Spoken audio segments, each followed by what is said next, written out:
Là, on était à Tzadizayin Amoud Base. 97. B aux 2 points, 10 lignes à peu près avant la fin. Et marqué comme ça, Pshita. Donc,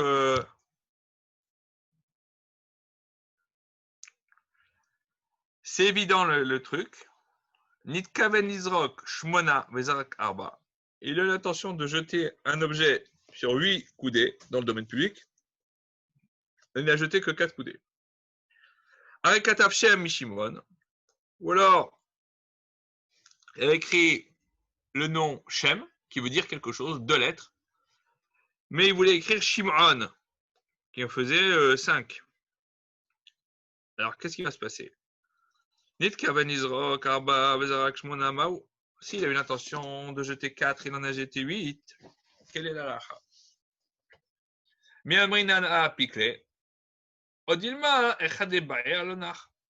Est-ce qu'on va dire, de toute façon, il a fait 4 amotes dans le domaine public, donc ça y est, chayav de la Torah. Ou alors on va dire, mais en vérité, là, il voulait que ça se repose, ça ne s'est pas posé, donc il n'a pas atteint le but recherché. Donc, s'il n'a pas atteint son but, il ne peut pas avoir transgressé, d'après la loi de la Torah, le Shabbat. Là, il nous a marlé Rabina le Ravashi, n'est-ce pas que c'est le cas dont a parlé Rabina Ravashi, où il lui a posé la question concernant la culpabilité, la responsabilité de celui qui jette un objet du domaine public dans le domaine privé, et il a passé 4 coudées dans le domaine public. S'il avait l'intention, celui qui jetait, que l'objet se pose dans un endroit plus proche, alors est-ce qu'on ne devrait pas ne pas le rendre coupable d'avoir jeté l'objet dans un endroit plus loin? Et si c'était que ça se fasse dans un endroit plus loin, alors il ne faut pas le rendre coupable parce que c'est arrivé dans un endroit plus près. Là, Marley, il a répondu Ravashi Ravina, Be Omer Kol Makom Shetir c'est à noir. En vérité, il peut être possible de dire qu'il a voulu, celui qui jetait, dire où tu veux que ça se pose, ça se passera. D'accord? Et donc, il n'y a pas d'intention, il n'y a pas de désir précis sur l'endroit dans lequel ça va se reposer. Et quand tu as dit que ça pourrait s'associer, ça ressembler au cas de celui qui a écrit le nom Shem, alors qu'il voulait écrire Shimon, Midami, est-ce que ça ressemble? Atam là-bas, Kamadol Ketib Shem, lo mirtable Shemishara. Là-bas, tant qu'il n'a pas écrit le mot Shem, il n'a pas du tout écrit Shimon. Donc, il faut écrire Shem pour arriver à Shimon, c'est le commencement du nom. Ah! Et ici, Kamadel Ozarik Abba, lo Mizrakle Tamnia. Tout ce qui ne jette pas un objet pour 4 coudées, c'est sûr que ça n'ira pas à 8. Que là, il faut au moins faire 4 pour arriver à 8. On ne peut pas passer. Et donc, si l'objet se dépose au bout de 4, ça ne s'appelle pas avoir accompli la pensée du lanceur. Par contre, s'il a écrit Shem, il a accompli une partie de la pensée du penseur. Parce qu'il faut faire 4 il faut faire Shem pour arriver à Shimon. Tano Rabanan, nos sages enseignent. Azorek Mirshut Tarabim, Mirshut Tarabim. Celui qui jette d'un domaine public à un autre domaine public, au Shutayachid Bemsa, et un domaine privé au milieu, Arba Amot. Et si l'objet a passé 4 coudées dans le domaine public, même s'il a fait 2 coudées de ce premier domaine public et 2 coudées dans le deuxième domaine public, Chayav. Donc même s'il y a un tirou, une association des deux, ça suffit à le rendre coupable d'avoir transgressé, d'après la Torah, le Shabbat. Mais si l'objet a circulé sur moins que 4 coudées, alors il est dispensé, d'un sacrifice expiatoire. Il n'a transgressé, entre guillemets, qu'un interdit rabbinique. Maï Kamash Malan. Qu'est-ce qu'on est venu nous apprendre, cette braïta? Kamash Malan, Reshuyot, Mistarfot. On veut dire par là que 2 domaines peuvent s'associer. Parce que un domaine public peut s'associer avec un autre domaine public. On ne dit pas qu'un objet qui a été jeté et qui est donc suspendu dans l'air d'un domaine spécifique, il est considéré comme s'il a été déposé dans ce domaine. Amarav Shmuel bar Yehuda Amarav Amarav Una Amarav. Shmuel bar Yehuda, il a dit au nom de Rababa, au nom de Ravuna, au nom de Rav. Amaravir Arba Amod Birshut Arabim Kora. Patour. Celui qui transporte un objet dans un domaine public qui est avec un toit, il est dispensé d'un sacrifice expiatoire. Les fichino domé, les diglé midbar. Parce que ça ne ressemble pas, ce domaine public, au camp des enfants d'Israël quand ils étaient dans leur pérégrination du désert. Et ni, vraiment, Véa, et pourtant, Agalot, les chariots qui portaient les poutres du Mishkan, du tabernacle dans le désert, des Mekorot Avian, elles avaient un toit. D'accord? Rav Mishum Rav Yechia.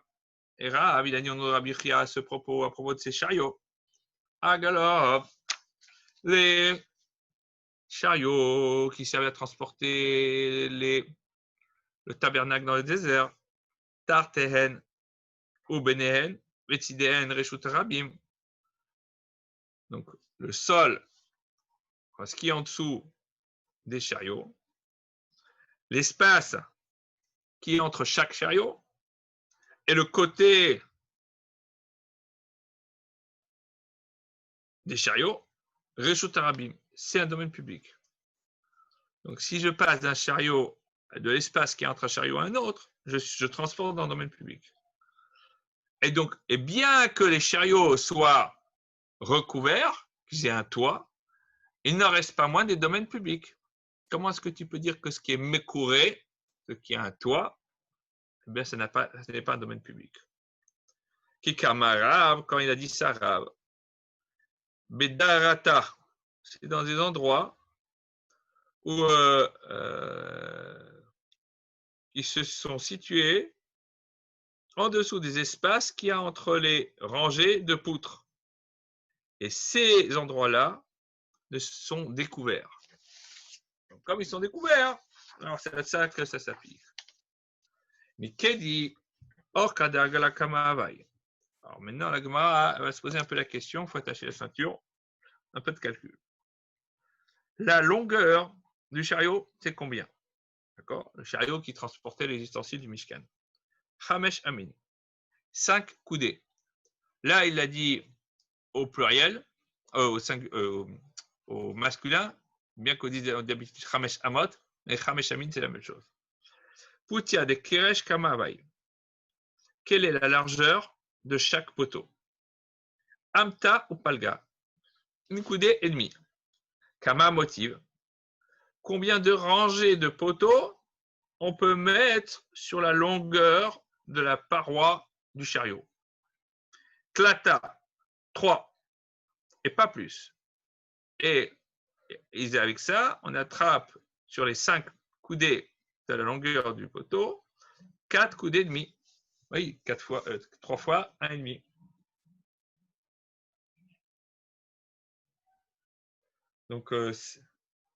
Donc avec ça, on fait 4 coudées et demi, il nous reste encore une demi-coudée.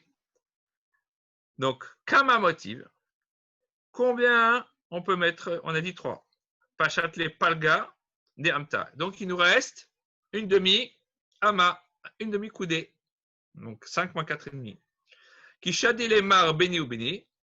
Quand le maître, il sépare chaque demi-coudée de manière équivalente, en 2 espaces qui se situent entre les 3 rangées de poteaux, chaque espace donc, va avoir un quart de coudée qui correspond à un tefach et demi.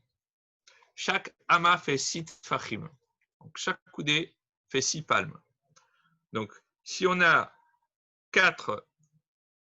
si on doit diviser la coudée en 4, on va avoir une palme et demie, un tefach et demi.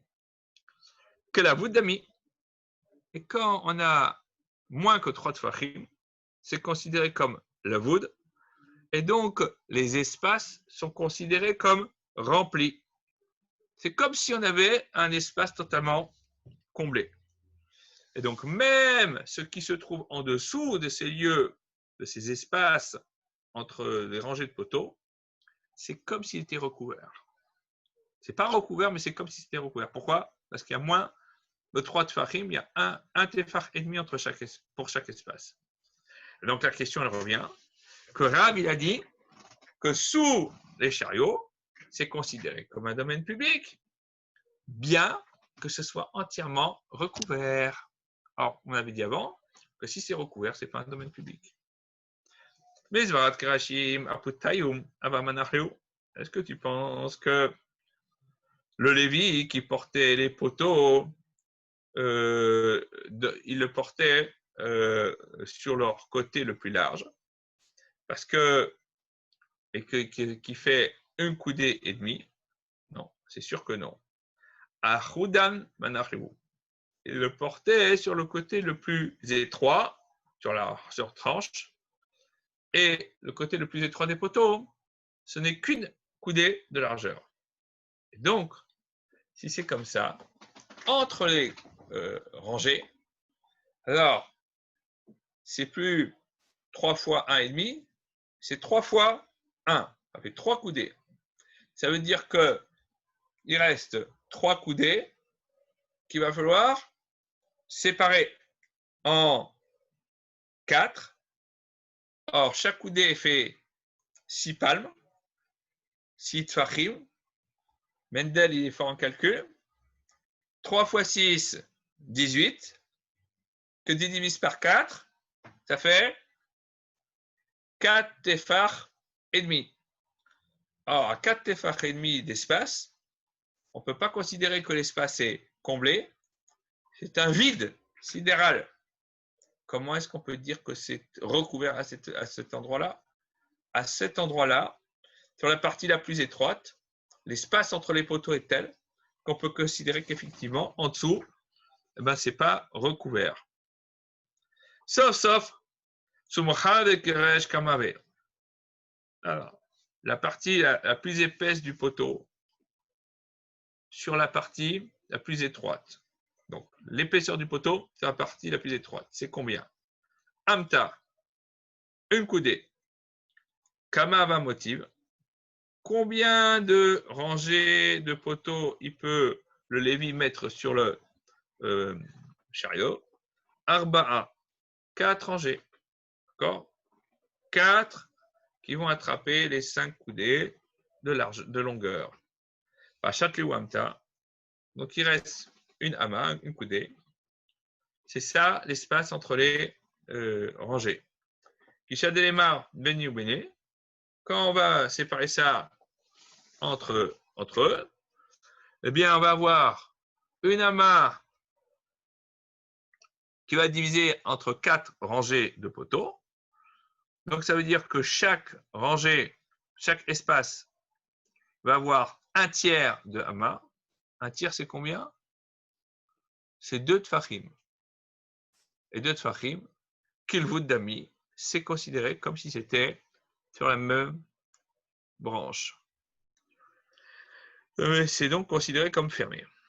Anich alemande ama, ça va bien d'après celui qui dit que Rachim il est matan ou bien ama, que les poteaux qui étaient en bas, leur épaisseur c'était une coudée.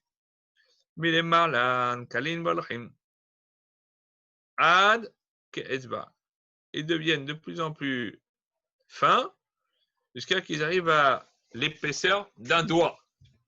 Shapir, dans ce cas-là, ça marche bien ton opinion. Après celui qui dit que de la même manière qu'en bas, c'est l'épaisseur d'une coudée, en haut, c'est aussi l'épaisseur d'une coudée. Dans ce cas-là, qu'est-ce que tu peux dire? Rafkana, be'adbe'e.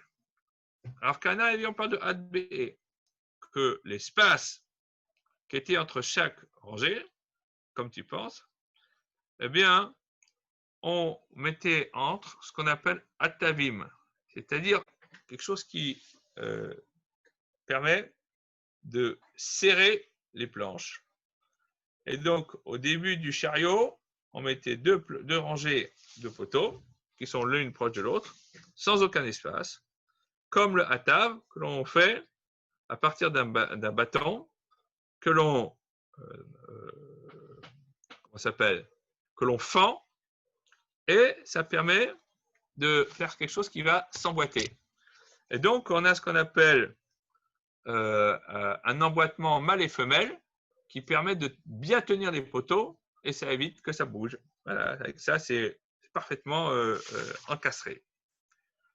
Et c'est ce que dit Rab, que donc en dessous des chariots, il y a un domaine public, c'est-à-dire c'est ce qui est en dessous de cet espace dont on a parlé.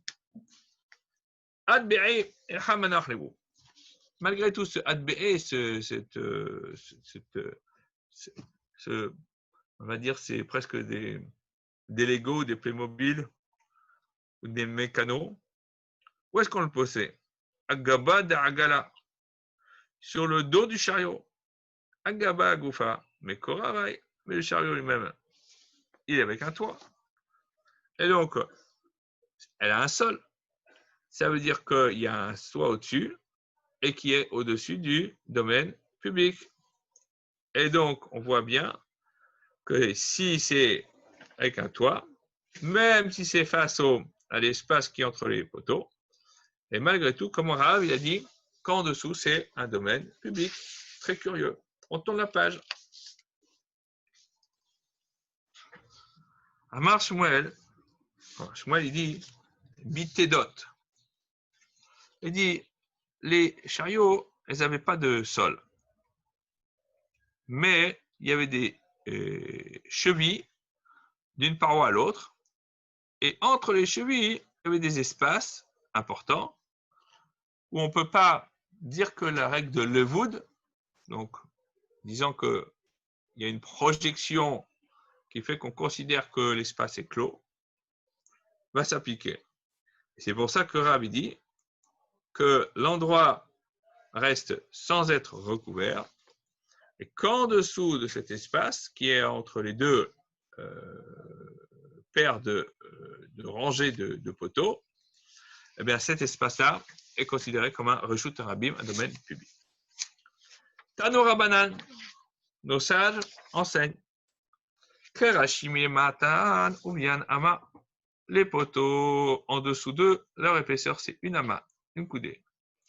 Umile Marlan, et au-dessus, Kalin Volchin. Ils vont décrescendo, ils s'affinent, ad ke'etzba, jusqu'à qu'ils arrivent à l'épaisseur d'un doigt. Chez Neymar, comme il est dit, concernant les poteaux, Yu Tamim al-Rosho.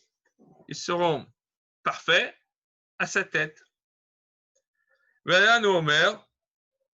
Et plus loin, on dit, concernant les eaux du Jourdain qu'a fendu Josué, Tamu Nichratu. Tamu, c'est-à-dire qu'ils sont terminés. Ça veut dire dans le sens exterminés. De la même manière, quand on dit qu'ils seront tamim, les poteaux, ne traduit pas parfait, mais terminé. Il ne restera plus rien. Donc, le poteau, il est quasiment à l'état, à cet endroit-là, quasiment considéré comme état. Des vrais Rabbi Yehuda, à propos de Rabbi Yehuda, Rabbi Nechemia Omer, Keshem Shematan, ou bien de la même manière qu'en bas, leur épaisseur Ama, car Milemala, ou bien Ama. Là même en haut, c'est aussi une Ama. D'où est-ce qu'il le sait, Rabbi Nechemia? Chez les Mar, parce qu'il est marqué dans la Torah, Yahdav, ensemble. Sous-entendu, tu ne peux pas faire un distinguo entre le bas et le haut du poteau. Ils sont ensemble, sous-entendu, ils sont sur la même longueur d'onde. Ah, Ketif Tamim, pourtant il y a la dracha de Rabbi Yehuda qui dit que c'est marqué Tamim, donc ça devrait être plus fin. Ahu Delit Shemin, Velo Litu Denisra. Comment est-ce qu'on applique le verset? C'est une mitzvah qui amène des poteaux entiers pour les poteaux du Mishkan du Tabernacle. Et qui n'amène pas des poteaux qui soient faits de deux morceaux. Il faut que ça soit fait d'un seul bloc. Vedach Nami. Ah, mais Rabbi Yehuda aussi, il faut parler à son sujet et dire, ah, Ketiv Yarda, t'es marqué ensemble. Donc, comment toi tu interpréteras? Binechemia a trouvé la solution. Il a dit ils ont le même niveau en haut et en bas. Toi, qu'est-ce que tu fais de ce mot yarda? Alors, qu'est-ce qu'il répond à Yehuda? Aou delo lishlochfinu mehadade. Ça, c'est pour pas que l'on place les poteaux, pour pas qu'ils s'emboîtent les uns des autres, l'un dans les autres. Mais on doit les mettre bien assemblés, comme une rangée droite, l'une ou l'un à côté de l'autre. Bishlam alemanda ama, keshem shematan arabian, ama, karmile malan, arabian ama, aïnou dirtir, ou yafet mishkan yama, tarase shakrashim. Ça va bien d'après celui qui dit que de la même manière qu'en bas, leur épaisseur des poteaux ça doit être une coudée. De la même manière en haut, ça doit être aussi une coudée. Ça revient à ce qu'a dit le verset dans la Torah, que les côtés du Mishkan, Yama, donc vers l'Occident, vers la mer, c'est pour ça qu'on dit Yama, tu as assez Shisha Krashim, tu dois faire 6 poteaux. Ushne Krashim, tu as assez Limkut Sorot, et 2 poteaux tu vas mettre pour les côtés, des Ati Putia d'année. Parce que l'épaisseur de certains poteaux qui sont dans les côtés, Mimmalé les Sumba, des Sumcha d'année, va remplir l'épaisseur des poteaux qui sont sur l'extrémité ouest du mur sud et du mur nord du Mishkan. Et dans les Mandama, Milimatan, Oubian, Ama, d'après celui qui a dit que en bas, leur épaisseur des poteaux, c'était une Ama, une coudée, on imagine ce que c'est comme poteau. Hein. Parce qu'une épaisseur d'une coudée, je ne suis pas un spécialiste comme William, mais je crois que ça doit faire très très lourd. Et en haut, ils s'amenuisent pour arriver à l'épaisseur d'un doigt. Aïe, il va une affique. Donc il y a un poteau, un côté qui rentre et un côté qui sort. Normalement, on a dit des chafilous. Ils ont frotté, passé au papier de verre et ils ont diminué l'épaisseur des poteaux qui étaient dans le coin sud même vers leur épaisseur. Et donc, on arrive à cela qu'ils sont en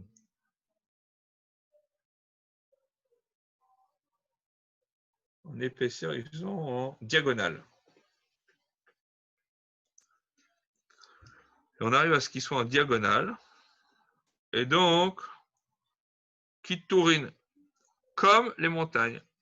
Les montagnes aussi, elles ont des arcs, des côtes de dénivelé. C'est pas droit. Il y a le poteau central parmi les poteaux, celui qui relie une extrémité à l'autre des meubles, enfin des portes du Mishkan Tabernacle. Tana, on enseigne dans le Braïta, Benes Ayomed, la barre centrale, elle tenait par miracle. Parce qu'on l'a mis sur les poteaux, seulement après qu'on les a tous fait tenir debout, avec les poteaux de soutènement, qui sont au nord et au sud et à l'ouest. Et donc, cette barre, elle passait d'une à l'autre et elle maintenait l'essentiel. On a attendu d'avoir tout construit pour l'installer. On nous écrit à ce sujet. Et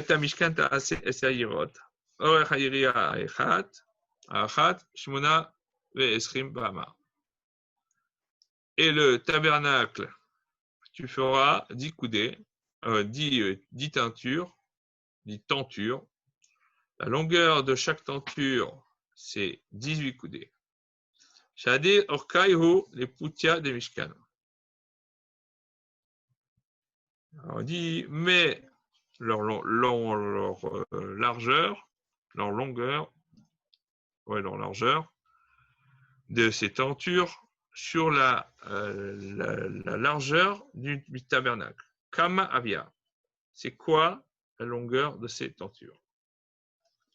Esrin Utmane, 28 coudées. Dal Esser Ligra. Enlève de ça 10 coudées. D'accord?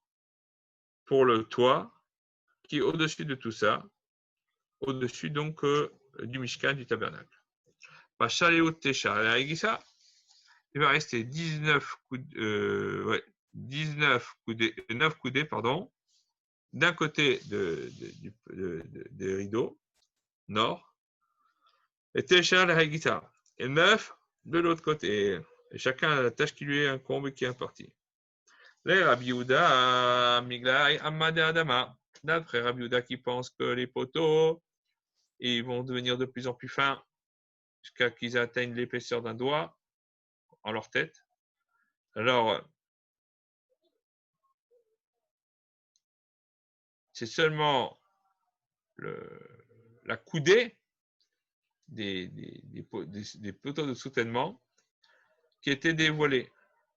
Et donc, d'après cette opinion-là, l'épaisseur des poteaux, qui était donc que d'un doigt à sa tête, eh bien, ne se retire pas de la longueur totale des rideaux, des tentures.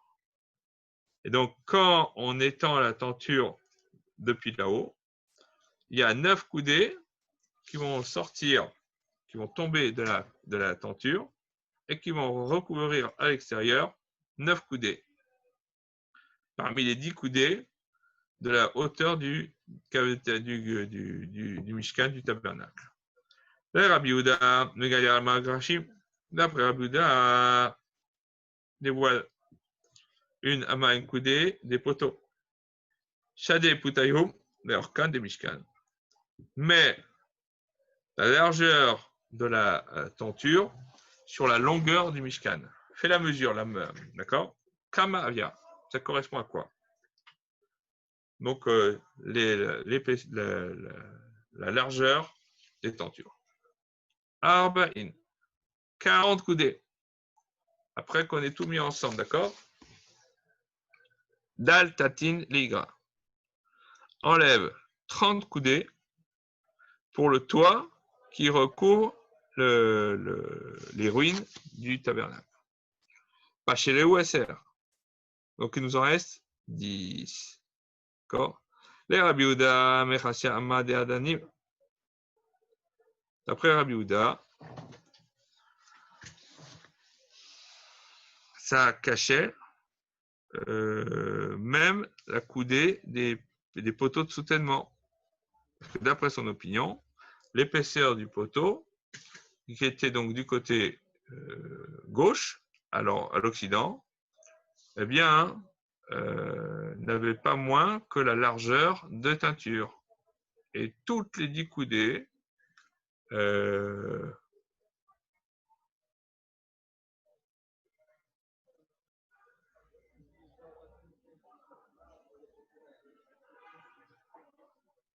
qui étaient supplémentaires, eh bien, sur le côté extérieur des poteaux, et on les enveloppait là-dedans, toutes les 10 coudées, sur la longueur des poteaux.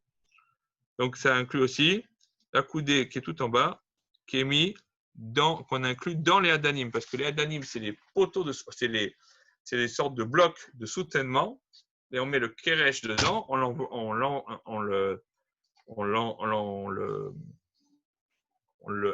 met dedans, et avec ça, ça bloque tout, et le poteau, il va bien tenir. C'est comme un Lego avant l'heure, mais en vrai. Et donc, la sita, Eriot Ezim Laoel. Tu feras des tentures avec du poil de chèvre pour la tente d'assignation. La longueur d'une tenture, Shoshim Bama, 30 coudées. C'est-à-dire Kayo les Poutia des Mishkan. Mais sur leur longueur des tentures, sur toute la longueur du Mishkan, du tabernacle. Kama Avier. C'était quoi la longueur des tentures? Platine. 30 coudées. Dans les serligras. Il faut prévoir 10 pour le toit du tabernacle. Il reste encore 10 coudées pour les tentures de la tente d'assignation de ce côté-là, le côté nord. Et 10 de ce côté. Les Rabbi Yehuda, d'après Rabbi Yehuda qui pense que les poteaux, ils allaient en décrescendo et qu'ils deviennent de plus en plus fins, d'accord, jusqu'à l'épaisseur d'un pouce, d'un doigt. Mikassia Hama d'Adanim. Alors, la Hama, la coudée qui est emboîtée dans les plots de soutènement, elle reste dévoilée parmi donc les tentures et elles sont juste recouvertes par ce qu'on appelle la Yeriot Alionot, c'est-à-dire les tentures du haut supplémentaires. Les Rabbi Nechemia, d'après Rabbi Nechemia, ils pensent que l'épaisseur des poteaux, même en haut, c'était une amas, c'est-à-dire que l'épaisseur était linéaire. Une amas en bas, une amas en haut. Miglia et amas de Adanim, donc la coudée des poteaux, elle va être dévoilée. Tanya Namiachi, on enseigne aussi comme ça d'une braïta, une coudée d'un côté, une coudée de l'autre. Donc, et chassot amma shel adanim. Quand on dit qu'il faut recouvrir, c'est recouvrir la coudée on va dire des poteaux de soutènement. Il veut Rabbi Yehuda, propos de Rabbi Yehuda, Rabbi Nechemia Omer, les chassot amma shel krashim. Non, c'est pour recouvrir la coudée qui dépasse des adanim et qui reste découverte sur les tentures qui sont tout en bas dans le Mishkan. Ça des putayo n'alors que des Mishkan. Mais la largeur de ces 10 tentures face à la largeur du Mishkan. Kama avia. C'était quoi l'épaisseur de ces tentures? Arba'in verba. 44. Dal tatinegra. Enlève 30 coudées pour le toit. Bachaleu arbasare. Il en reste 14. Dal tardel et kafla. Enlève 2 coudées pour le double qui constitue la demi-coudée qui est suspendue. Dirtiv, parce qu'il dit Kafalta tayiria ashishit el mul peneawel. Et tu doubleras la tenture, la 6e tenture, si tu es face à la tente d'assignation. Pachat et Outar de Saren, les deux élèves, ils sont restés sûrs de leur fête. Bishaman Rabbi Yehuda, d'après Rabbi Yehuda, je comprends que d'après Rabbi Yehuda qui pense que les poteaux, ils ont été découpés en fin, de manière, on va dire, en diagonale. Et d'après cette opinion-là, l'épaisseur des poteaux, eh bien, n'enlève rien à l'épaisseur des tentures. Et donc, il reste 2 coudées du côté nord, dans lequel il y a un peu plus de tissu pour les tentures, sur une hauteur de 10 coudées, et qui se situe au-dessus des poteaux de soutènement. Et donc, les 2 coudées qui sont d'un côté à l'autre des poteaux, eh bien, ils vont être tirés sur la terre. Et là, les Rabbi Nechemia, d'après Rabbi Nechemia qui pense que l'épaisseur des poteaux, c'était une coudée même jusqu'en haut. Donc, il n'y avait pas une sorte de pyramide comme ça qui monte, mais c'était un poteau rectiligne. D'accord? Tisrach. Maï Tisrach. Quel est le sens du verset qui dit que la moitié de la tenture, qui est supplémentaire, Tisrach. Elle ne va pas traîner sur la terre. Et il y a un problème, qu'est-ce qu'on va faire avec? Tisrach michavrotea. On dit en vérité, elle va être placée au-dessus des autres tissus. Pourquoi? Parce que ce tissu lui a servi à opérer le service sacré dans l'enceinte du temple de Jérusalem ou du Mishkan dans le désert.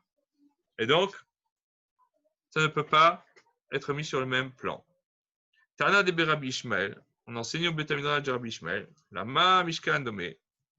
À quoi est-ce que le tabernacle ressemble? Et Isha Shemalachel Bashuk, à une femme qui va au marché, et Shipulea, Melachinachen, et le bas de son vêtement marche derrière elle. Donc c'est ça le supplément des tentures qui sont derrière le Mishkan et qui touchent un peu le sel. On arrête là pour aujourd'hui.